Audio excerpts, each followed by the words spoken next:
Après la pluie est venu le beau temps du côté de Nicole et François, candidats de l'amour et dans le pré 2019. Après avoir vécu une fausse couche, la charmante brune est tombée enceinte de leur premier enfant. Après avoir annoncé l'heureuse nouvelle sur leur compte Instagram, les tourtereaux ont accepté de se confier pour la première fois sur ce bonheur à venir, auprès de Pure People.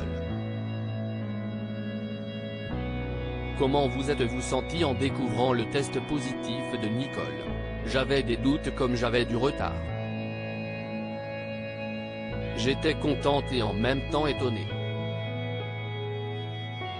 On avait arrêté la démarche PMA parce que ça faisait beaucoup de choses en même temps et on avait d'autres projets.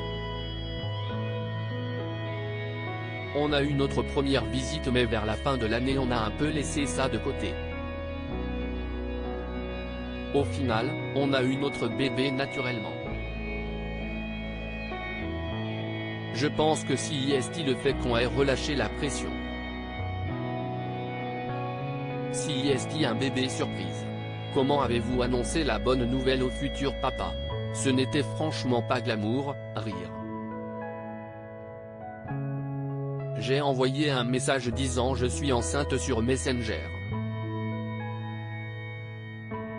Comment avez-vous réagi François? Je n'étais pas surpris. J'ai bien travaillé pour ça, rire. Plus sérieusement, je n'étais pas trop étonné non plus puisqu'elle m'avait dit qu'elle n'avait pas ses règles et que c'était étrange. Comment se passe votre grossesse Nicole jusqu'ici? Si est-il vrai que les 2 premiers mois, je me suis senti très fatigué. Et comme j'ai fait une fausse couche avant, je fais très attention. Je suis un peu parano. Je travaille dans un magasin animalier et il y a des sacs de 12 kilos à porter donc je ne les portais plus, je m'asseyais assez régulièrement, je faisais attention à l'alimentation et à bien m'hydrater. Là, je suis dans mon 4e mois donc je souffle un peu plus. Avez-vous eu des maux de grossesse hormis la fatigue? Avec les hormones, il y a des hauts et des bas. J'ai eu des maux de tête aussi mais ça va encore.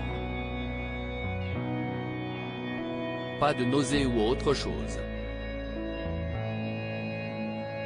Comment vivez-vous le fait que votre corps change? J'ai pris environ 5 kilos, mais tout dans le ventre. J'ai de la chance de ne rien avoir autre part. J'ai un peu pris de la poitrine aussi. Mais sinon tout est dans le ventre donc je le vis encore bien.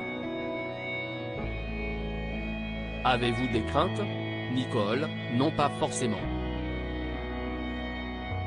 On s'inquiétait que le bébé ait des malformations ou autres, mais on a fait le test de la trisomie et plusieurs échographies, les médecins nous ont bien rassurés.